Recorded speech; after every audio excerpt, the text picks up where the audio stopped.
Now, Virgin Media has a brand new show. It's called The Assembly. It starts tonight at 9 p.m. It's where well-known personalities, they are put through their paces by a group of people called The Assembly. Nothing is off limit. And here to tell us more about how to ask questions to the people who are on it, our reporters Ella Joyce, Andrew O'Neill and David Punch. Good morning to morning, all everybody. three. Good morning. Lovely to have you. Fantastic to have you with us. I can't wait to see you in action tonight as well. But let's take a look at a little clip of The Assembly.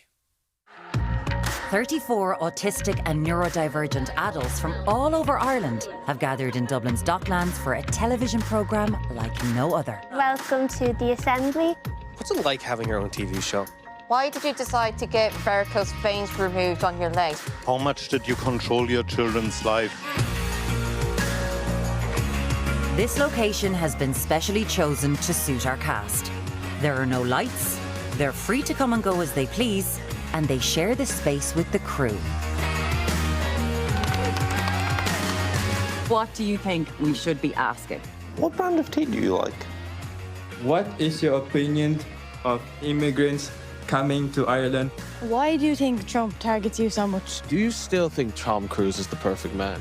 Are you enjoying your time as Taoiseach? If you were to live your life over, what would you do different? There's no script, no rules, no secrets. This is an offer you cannot refuse. There you have it. Andrew, I wonder who you're pointing at on that one. There's some great questions there. I'm looking forward to hearing the answers. Ella, for you, like getting to interview, you know, put your own questions, the likes of Micheál Martin, Ryan Tubridy, Rosie O'Donnell, Joanne McNally. Amazing opportunity. Why did you decide you want to get involved in it? I don't know. I heard about it through kind of like various like channels that I'm a part of, and it just seemed like such a lovely opportunity to showcase a group of autistic people. I think a lot of people have maybe a very one-size-fits-all perception of autism, like be that whatever it is, but there was, 30 of us in the room? Yeah. 30 of us. Up to 34. And obviously, 24. autism is a spectrum, so it really showcased kind of the broad range of autism on display. And one thing that Niamh, one of the cast members, said to me on one of the first days I met her, it was, Muireann, do you get it now? You've met one person with autism or neurodivergence. You have met one person. So but now you've met 30. Do you get it now? Exactly. Yeah. It was phenomenal. But Ella, how does it feel for people who perhaps aren't neurodivergent to talk about you as a group in a way? It can often feel very infantilizing. One thing I actually found really lovely about the Assembly was I did not feel talked down to. I didn't feel like somebody was, like often people meet me and they're completely normal and then they find out I'm autistic and suddenly it's like, oh, wow, really? And that's quite offensive. Yeah. But there was none of that on the Assembly. It was really lovely, and hopefully it can showcase to people who are watching it, you know, that we're just people. Yeah. You know, we're just people, we have a thing.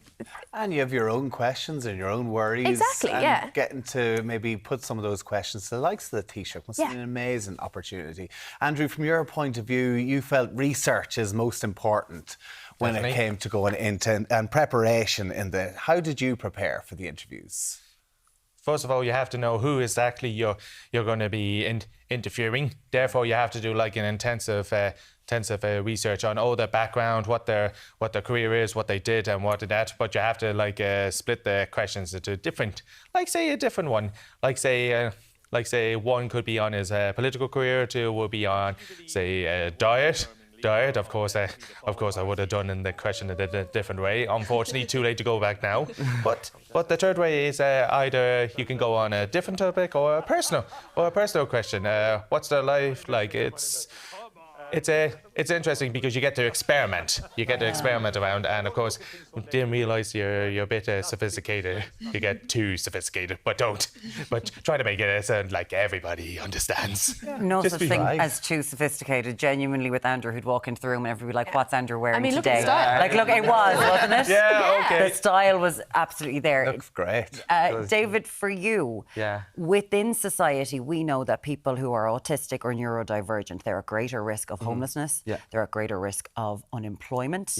And this was something I'm slightly involved with the show. I was there in the day, but if you know, I'm barely in it. But it was fascinating how much that was tackled. Is that something that you talk about, that you think about your future prospects all the time? Of course, Maureen. I was unemployed before, years ago, but now I'm employed, thankfully. Yeah. Down back in Cork, as a customer service agent back home, yeah. which is absolutely great because I'm more independent and stuff, and I can like communicate with other people on the phones and during text as well. So it has really helped me. But yeah, I know a few people that are homeless who are autistic as well, and they find it really tough. Yeah. And I really do hope that they find somewhere to live. Especially in the climate that we're living in at the moment. What was one of the first things you said to Micheál Martin? Can you remember? Because I do. What can you remind me, Mary, please? You said, "How are you, Micheál? I'm from Cork too." Yeah, immediately. First thing was like, "I'm from Cork." You had to get that in there straight away. Oh yeah, 100%. Yeah. Always important that you tell people you're from Cork. I'm proud of it. Like every Cork person. The Rebel County. The Rebel County. Yeah. Did you love it? Did you really enjoy the opportunity? It was the most amazing thing that I ever done. It was great especially for the year that was in it for me, especially. It was great to meet so many people who are neurodivergent and autistic and who are very talented in their own special way. So, like, I thought, for me, especially, I thought we were all different, but we're actually not, because if we're not different, then there's like not. We're all different in our own unique way. That's what it is, like, yeah. Because if we're all the same, then we'd be like boring. We'd be boring. Did you have a favourite guest? My favourite guest. Well, I was going to say the Taoiseach because I'm a Cork fan, but yeah, I'm going to say Ryan Tubridy. Ryan was brilliant, he was the best one, I think. Really, yeah. Yeah, and that was our first one when we filmed it that time. What about you, Andrew? Did you have a favourite? Oh dear, where do I go without shooting myself in the foot here? Okay. Yeah, I'm kind of stuck between either Mr. Tubridy or Martin. Okay, right. Now, the one thing in the first episode, which is on tonight, it's on at 9:00 on Virgin Media 1 and Virgin Media Play. Andrew, you asked on Taoiseach, because there was various questions, but you did talk to Micheál Martin about the passing, like about his children, about the loss that he suffered in his life. Why did you want to take that approach and ask more personal questions, which sometimes we don't do with politicians? Yeah, no, and that when it came to that area, it was either a do or don't, but you have to take on a sensitive approach on it, because it is sensitive. But of course, learning about it, that they were when I've heard about the two children at different stages of their life, like their son Rory in 1999 and in 2010 their daughter Leanna. It's just what's the motivation for? What would be the motivation? Like, what's their ability to carry on? How are they to carry on? Of course, he could have just said, "I'm going to take time out and have some time to process, because it can be overwhelming for anyone who lost that, and hopefully you help them cope better, and he'll hopefully use his powers to make sure no other parent should have to go through what they did." It must have been amazing. It was a very powerful moment, Andrew. It was amazing. Yeah. Hearing that answer from the Taoiseach. Yeah, well, in fact, I was not at the Taoiseach episode, but I will be delighted. No, it's no worries. I'll be delighted to hear it. How important is representation for you? Because, like, we can see that you don't see autistic people or neurodivergent people probably represented as much as other people. It's absolutely vital. I didn't get my diagnosis till I was like 17. And up until then, I thought there was something wrong with me. I thought I was doing life completely incorrectly. I thought there was just something fundamentally wrong. And because I had never seen any autistic people who looked like me. And so I had no idea that that's what was going on. You know, and I got my diagnosis and it was such a relief to go, oh, it's not my fault, you know? I'm not doing anything wrong. I'm just me. I'm just existing in different ways, perhaps, than a lot of other people. And so showcasing so many different types of autistic people is really important for neurotypical people to see, to be more accepting. But also just maybe somebody, you know, sitting at home looks at me and goes, I'm relating to that very heavily. But Maybe there's something in there. Absolutely. That's really well put. There's one thing, David, you're a musician. You've travelled over the world playing songs, and you get to you do this during the show. Now Max is one of the members of the Assembly, and Max is non-verbal, and he was kind of trapped inside for so many years until they found a way that he could communicate, and he wrote a song. Yeah, he wrote a song. And you're going to sing a little bit of it for us now. Yeah, no worries. We'd love to hear from it. It's called Always Been In Here. Yeah. This is David, and you'll hear it tonight on the Assembly.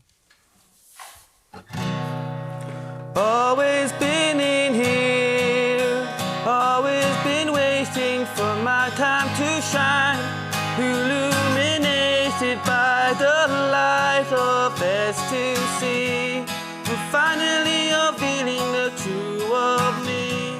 Don't worry, my song, it will be smart, for it is written from my heart. You can illuminate me too when you listen to my tune. All my emotions are muddled all over the place, and I can't wait to get them out of this place. Always been in here, always alive, always been ready to accomplish this drive. Always been in here, always been in here, always been in here. Beautiful. Nice. That is so gorgeous. David, that was amazing. And of course was written by Max, who's a part of the show as well tonight. You can of course see the Assembly tonight at 9 o'clock on Virgin Media 1, or check it out on Virgin Media Play. Ella Joyce, David Punch and Andrew O'Neill, thank you so much. Thank you very much. Thank you so much, guys. We really appreciate it. Best of luck tonight.